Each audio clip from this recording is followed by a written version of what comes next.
नमस्कार, आप लोग देख रहे हैं यूपी न्यूज़ 11 और मैं हूं आपके साथ कुलदीप धुरिया। आज आप लोगों को ऐसी खबर से रूबरू कराने जा रहा हूं जो मूलभूत सुविधाओं को लेकर यहां के कुछ युवा साथी और समाज सेवियों ने मूलभूत सुविधाएं उपलब्ध न होने के कारण यहां के लोगों की जो समस्याएं बनी हुई हैं उन समस्याओं से निजात दिलाने को लेकर अनशन शुरू कर रखा है। उस अनशन को तकरीबन 8 दिन आज से होने को हैं। अनशनकारियों से मिलकर बात करेंगे आखिरकार क्या समस्याएं हैं और किस बात को लेकर ये लोग अनशन पर डटे हुए हैं और कब तक ये अनशन करेंगे। तो थोड़ा सा अगर खड़े हो जाएंगे आप लोग तो ज़्यादा बेहतर होगा। सबसे पहला सवाल आपसे है कि किस बात को लेकर आप अनशन पर डटे हम हैं? नगर मौदा में पेयजल की भीषण समस्या है, जिसके लिए हमने 27 जून को अनशन का आगाज़ किया था और अनशन का आज 8वां दिन है, लेकिन अभी तक किसी अधिकारी ने कोई सुध नहीं की। अधिशासी अधिकारी नगर पालिका परिषद मौदा व जेई साहब जल संस्थान इनसे ये आए थे बातचीत करने और हैंडपम्प सही कराने के लिए कह रहे थे। 2 दिन हैंडपम्प सही कराए गए और तीसरे दिन से फिर से वही हाल है। समस्या जस की तस बनी हुई है और अनशन हम तब तक समाप्त नहीं करेंगे जब तक मजबूत पेयजल की व्यवस्था नहीं देख रहे थे नगर मौदा में।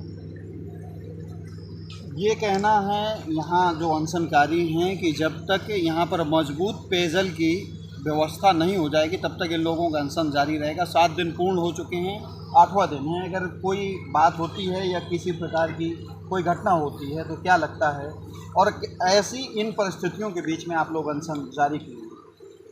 देखिए, अगर कोई घटना होती है तो हमने अधिकारियों को अवगत करा दिया कि इसके जिम्मेदार प्रशासन है। ज़्यादा से ज़्यादा नगरवासियों को पानी की सुविधा उपलब्ध कराना चाहिए इन लोग को।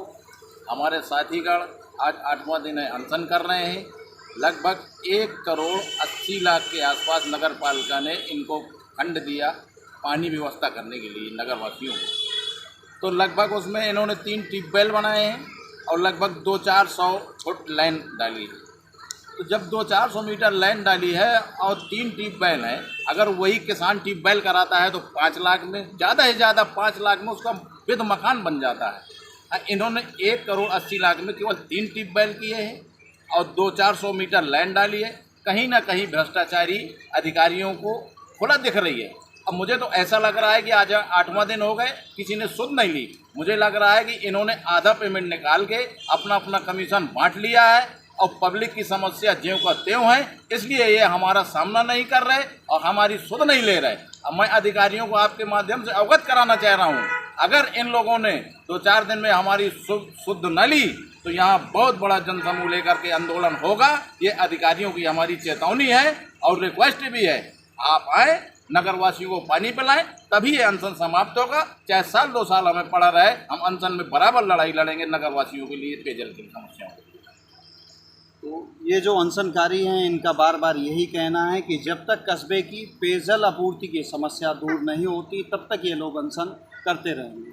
और भी कुछ लोग हैं, उनकी भी शायद इसी प्रकार से मिलती जुलती बातें होंगी। इनका भी यही मानना है कि जो कमीशन है, वाकई में अगर बात की जाए तो जो एक किसान है 5 से 7 लाख रुपए अधिकतम उसका खर्च होगा और अपना ट्यूबवेल कराता है और आसपास के अपने खेतों के साथ साथ आसपास के खेतों में भी पेयजल की नहीं बात करेंगे, वहाँ की सिंचाई की बात करेंगे, वो भी पूरी करता है। लेकिन यहाँ पर अगर कस्बे पर पूरी नहीं हो रही है, किस अनुमान में आपको ये लग रहा है कि यहाँ के अधिकारी यहाँ से स्थानीय अधिकारियों की बात कर रहे हैं या आला कमान तक, क्योंकि जनपद में भी आपकी बात पहुँच रही होगी, तो क्या उनको नहीं ये लगता होगा कि कोई लोग अनशन पर हैं, कोई समाज सेवी हैं, युवा हैं? भाई, कुछ इसमें स्थानीय लोग भी मिले हुए हैं और जो जल संस्थान बांधा है उनसे मिलजुल कर साँठ-गाँठ करके इन्होंने पैसों का बंडल बांट किया है। सरकार तो लगातार कहती है कि हम लोग ईमानदार हैं और भ्रष्टाचार पर लगातार लगाम लगाएगी। सरकार, देखो, सरकार पैसा ही दे सकती है। माननीय मुख्यमंत्री जी ने यहाँ 2 करोड़ रुपए पानी को दिए। अब माननीय मुख्यमंत्री जी नल तो लगाने आ नहीं रहे, लेकिन अधिकारियों की आदत शुरू से खराब रही है। अधिकारी नहीं सुधार पाए माननीय मुख्यमंत्री जी, अधिकारियों का कमीशन नहीं बंद कर पाए। अधिकारी हम अपना कमीशन ले रहे हैं इसलिए ये दुर्दशा हो रही है। आज अधिकारियों ने बंदर बाट किया है। अब ये समझ लिए कि 2 इंच पानी दे रहा है ये कपसा रोड में ट्यूबवेल। अब ट्यूबवेल की लागत कम से कम 40 लाख रुपए दिखा रहे, तो इसमें हमें 20 लाख रुपए पर इंची पानी, 1 इंच पानी मतलब 20 लाख का पड़ रहा है, 2 इंची पानी 40 लाख का पड़ रहा है। तो जब ये 2 इंच पानी 40 लाख का पड़ेगा तो आप भ्रष्टाचारी को खुद ही अंदाज लगा सकते हैं कि कितनी चरम सीमा पर है। माननीय मुख्यमंत्री का ये हवाई भ्रष्टाचारी में साबित हो रहा है कि हमने भ्रष्ट मुक्त कर दी सरकार, लेकिन नई अधिकारियों को ज्यों कहते हुए अधिकारियों की आदत बिगड़ी हुई है। हम माननीय मुख्यमंत्री जी से भी अवगत कराना चाह रहे हैं कि इस पैसे को संज्ञान मिले, कस्बा वासियों को पानी की समस्या को संज्ञान मिले, अधिकारियों से हिसाब लेना चाहिए सरकार को कि ये पैसा गया था। तो बार बार सवाल वही है कि जो भ्रष्टाचार है लगातार सरकार, जो मौजूदा सरकार है केंद्र और राज्य में, वो लगातार प्रयास करती है कि जो भ्रष्टाचार है उसको कम किया जाए। इसकी तमाम तरीके की कयावत चलती हैं। जो स्थानीय और जिला प्रशासन की बात करें, लगातार भ्रष्टाचार पर सवाल उठते हैं और इन सवालों के घेरे में हर हमेशा अधिकारी आते हैं। अधिकारी आने के ही चक्कर में ये सवाल उत्पन्न हो रहा है कि जब आखिरकार 10 लाख 5 लाख रुपए में वो ट्यूबवेल यानी वो नलक्यूब स्थापित कराया जा सकता है, तो आखिरकार उसकी कीमत 40 से 50 लाख कैसे है। इन्हीं सब सवालों को लेकर ये लोग अनशन पर हैं। और एक हमारे भाई हैं, युवा साथी हैं, क्या कहना चाहेंगे? आप लोग भी बैठे हैं, 7 दिन का समय गुजर चुका है। 7 दिन से हम लगातार बैठे हुए हैं, हम अपने भाई का सहयोग कर रहे हैं। 7 दिन से हम कहीं नहीं गए, इधर ही पर हैं, 24 घंटे इधर ही हैं। कोई अधिकारी आता नहीं है, कोई पूछने को तैयार नहीं है क्या चल रहा है, अनशनकारी क्या कर रहे हैं, कोई आने के लिए इधर पर तैयार नहीं है। पूरी जितने भी अधिकारी हैं पैसा बांट लिया है, इसलिए इधर आने को तैयार नहीं। ऐसा तो नहीं है कि कहीं आप लोग घर से फ्री हो तो यहाँ बैठे हो? हम लोग घर पे फ्री नहीं है, हम पब्लिक के लिए हैं। अच्छा, पब्लिक की हम लोग अपने कस्बे के लिए हैं। हमारे इधर भी पानी की व्यवस्था खराब है, 4 हैंडपम्प खराब है। हम जज साहब को बोला, एक भी आदमी उधर नहीं गया।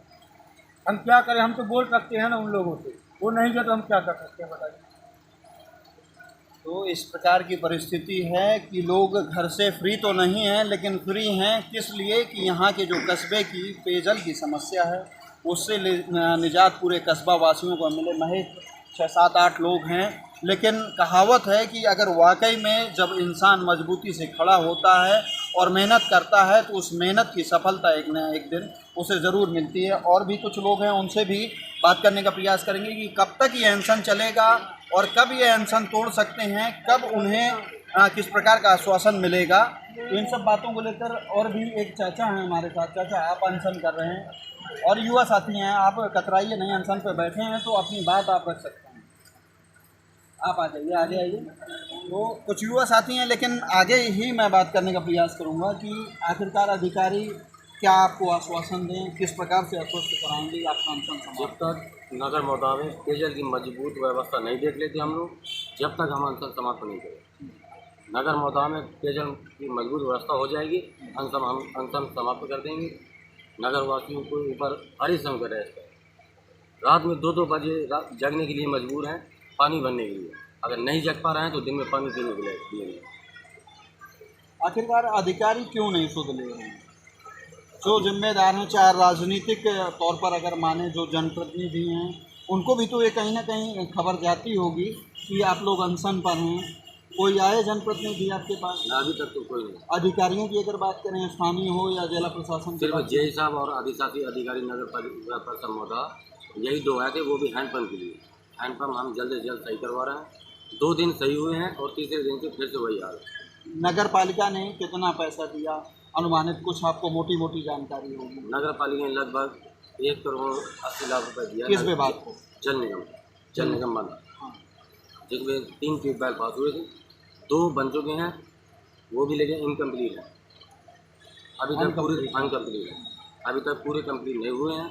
और एक जो कब्जा मार्ग में लगना था, वो अभी तक कहीं पता नहीं कि अभी क्या है। हाँ, अनशनकारियों की जो मांगे हैं वो मांगे यही हैं कि भ्रष्टाचारी जो हैं वो सुधर जाए, नहीं तो इसी प्रकार से अनशन की जो प्रक्रिया है एक तरीके से एक प्रथा बन जाएगी, ताकि यहाँ के लोग हैं, जो यहाँ के वासिंदे हैं, उनको हर तरह की मूलभूत सुविधाएं मिल सकें। वाकई में अगर बात की जाए मौदा क्षेत्र की और मौदा कस्बे की, तो भ्रष्टाचार के कई मामले मौदा विकास खंड क्षेत्र में भी और मौदा नगर में भी इस प्रकार के कई मामले आए हैं। चाहे आप पीएम आवास पर ले लीजिए या इस प्रकार से नगर पालिका पर ले लीजिए। पहले भी यहाँ के जो चेयरमैन से तत्कालीन जो ईओ थे और जेई थे, इस प्रकार से तमाम अधिकारियों पर तकरीबन 60 लाख के गबन का मामला दर्ज हुआ था, लेकिन उस पर भी कोई समुचित कार्रवाई न होने के चलते आज यहाँ के जो जिम्मेदार अधिकारी हैं लगातार इस तरीके के कारनामों को अंजाम दे रहे हैं। अंतिम बात मैं आपसे और आपके सामने जो अनशनकारी दिख रहे हैं उनसे बात करूंगा कि आपका अनशन 7 दिन पूर्ण हो चुके हैं और 8वां दिन है आज। कोई जनप्रतिनिधि आपके पास नहीं आया। अधिकारी के तौर पर अगर कोई आया है तो कौन कौन आया? देखिए, बड़ी दुर्भाग्यपूर्ण बात है हमारे लिए कि हमारे माननीय विधायक जी आए थे तहसील के, उन्होंने हाईवे का अनशन ख़त्म कराया था और सामने से ही निकल गए थे। या तो उनकी कहीं सोच है कि ये हमारा कहीं ना कहीं वोट नहीं है, ये तो हमारी कोई फ़ायदा नहीं हो रहा तो हम लोग यहाँ नहीं आए। बाकी विधायक होते हैं, जनप्रतिनिधि होते हैं तो सबके होते हैं, वो चुनाव हो गए वो बात अलग हो गई। बाकी जब से वो चुन के गए तो जो भी 4,20,000 जितने भी मतदाता गण हैं वो सबके विधायक हैं। उनको सबको समस्या सुननी चाहिए, आना चाहिए।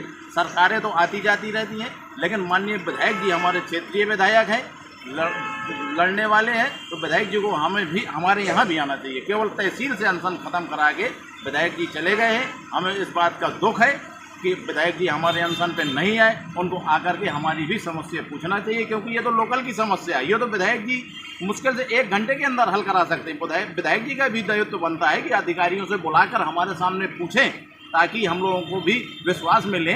अगली बार हम विधायक जी का साथ दें कि आए हैं विधायक जी, उन अधिकारियों से बात करना चाहिए कि इनकी समस्या को दूर करिए भाई। ये किस लिए बैठे? ये विधायक जी का दायित्व है। दायित्व तो ये नहीं है कि केवल बीजेपी के ही लोग तहसील पे बैठे थे तो उनको उठा के चले जाएं। हम लोग तो निर्दलीय आदमी, हम लोग के बीच में भी विधायक जी को आना चाहिए, हमारी समस्या पूछना चाहिए। आपको क्या लगता है कि विशेष समुदाय की वजह से कोई जनप्रतिनिधि आपके पास नहीं आ रहे हैं? देखो, मुझे तो यही लग रहा है कि विशेष समुदाय बैठा है इसलिए फैसला नहीं ले रहे, जो कि ऐसा नहीं है। यहाँ लगातार दोनों समुदायों की समस्या है। चाहे आप मराठीपुरा में ले लीजिए, वहाँ के लोग आते हैं, आप चाहे इधर निजामीपुरा को ले लीजिए, वहाँ के लोग आते हैं। पूरे नगर में समस्या है, लेकिन ये अधिकारियों को बड़ा अच्छा अंदाजा है भाजपाइयों को खुश करने के लिए कि अरे विशेष समुदाय के बैठे हैं तो कोई दिक्कत नहीं है। अधिकारी खुश कर रहे हैं। जो कि अधिकारियों से जो उम्मीद है, जनता को उम्मीद है, वो अधिकारी खरा नहीं उतर पा रहे। जो बार बार मुख्यमंत्री जी कह रहे हैं, पानी के लिए उन्होंने एक हेल्प नंबर भी दिया है, उसमें भी हमने बात की है, लेकिन कुछ मुहैया नहीं। वही अधिकारी बंडर पाट कर रहे हैं, सरकार को बदनाम कर रहे हैं। बार बार मैं कह रहा हूं कि मुख्यमंत्री जी को संज्ञान में लेना चाहिए। मुख्यमंत्री जी ईमानदार हैं, लेकिन जब सरकार ही भ्रष्ट नहीं है और अधिकारी भ्रष्ट है तो कैसे पब्लिक विश्वास में आएगी सरकार ईमानदार है? भाई, काम तो अधिकारियों को धरातल पे करना पड़ता है। तो अगर अधिकारी ईमानदार है तब सरकार ईमानदार जाना चाहती है। अब 2 करोड़ में आप लोगों ने पहले ही कमीशन ले लिया, 40% कमीशन पहले ले लिया, अब 1 करोड़ में काम कर रहे हो, उसमें भी बंदरबांट कर रहे हो, तो सरकार कहाँ से ईमानदार है? सरकार डायरेक्ट तो काम करा नहीं, सरकार पैसे दे रही है। जो सरकार पैसे दे रही, जो अधिकारी बंदरबांट कर रहे हैं, तो सरकार को भी भ्रष्ट माना जाएगा। अगर आप देखेंगे, जब अधिकारी भ्रष्ट है तो सरकार भ्रष्ट है। अगर सरकार ईमानदार है तो ये अधिकारियों के ऊपर कार्रवाई करें। ये बंदर बांटा है, चाहे एसडीओ हो, चाहे एसडीएम हो, चाहे जल निगम हो, चाहे एक्सीएन जल संस्थान हो, सरकार को इन पर कार्रवाई करना चाहिए। 1-1 पैसे का हिसाब मांगना चाहिए, तब लगेगी कि हाँ सरकार ईमानदार है। माननीय विधायक जी को भी आना चाहिए हमारे बीच में। हम समस्या, हम भी लोकल के हैं, विधायक सबके होते हैं, सरकार सबकी होती है। जब तक चुनाव नहीं होता तब तक सरकार पार्टियों की अलग अलग होती है। जिस दिन से माननीय मुख्यमंत्री जी बैठ गए तो जो भी 30 करोड़ फिर देश के मतदाता हैं, सबके मुख्यमंत्री हैं। किसी एक विशेष समुदाय के मुख्यमंत्री नहीं है, न विशेष समुदाय के विधायक हैं। लेकिन विधायक की सोच हमें लग रहा है कि केवल भाजपा ही के लोगों के लिए है। तो ठीक है भैया, ये लोकतंत्र का है, गला आप घोटे रहो। बाकी हम निरंतर अपनी समस्या अवगत कराएंगे। विधायक जी से भी हम अपेक्षा करेंगे कि हमारे बीच आएँ, हमारे बीच उन अधिकारियों को बुलाया जाए। 1-1 हिसाब यही फट्टा पे होना चाहिए। अगर अधिकारी ईमानदार हैं तो माननीय विधायक जी को आकर के इसी फट्टे में एक्सीएन हो, एसडीएम हो, जेई हो, सबको हिसाब देना चाहिए। तब हम मानेंगे कि हाँ माननीय मुख्यमंत्री जी ईमानदार है। मुख्यमंत्री जी का सदस्य विधायक है। अगर विधायक ही हिसाब ले लेगा तो हम विधायक जो भी कहेंगे कि सरकार ईमानदार है, लेकिन अधिकारियों को सजा मिलना चाहिए। तो इस प्रकार से अगर अनशनकारियों की बात और प्रशासन की बात पर, दोनों पर अगर कंपेयर किया जाए तो कहीं न कहीं ये स्पष्ट होता है कि अधिकारी वाकई में भ्रष्टाचारी हैं। और भ्रष्टाचारी होने के चलते ही ये सिस्टम की जो जंजीरें हैं कहीं न कहीं नीचे से ऊपर तक जुड़ी हुई हैं। अगर ये जुड़ी नहीं हैं तो जिम्मेदार अधिकारियों को सुध लेना चाहिए और जांच कराकर कहीं न कहीं जो भी इस पूरे विभाग की अगर बात हो तो कहीं ना कहीं जो भी कार्रवाई है उसको अमल में लानी चाहिए और इन अनशनकारियों की समस्या को समाप्त कराकर इस अनशन को भी समाप्त कराना चाहिए। कैमरा सहयोगी शिव कुमार सोनी के साथ कुलदीप धुरिया, यूपी न्यूज़ 11।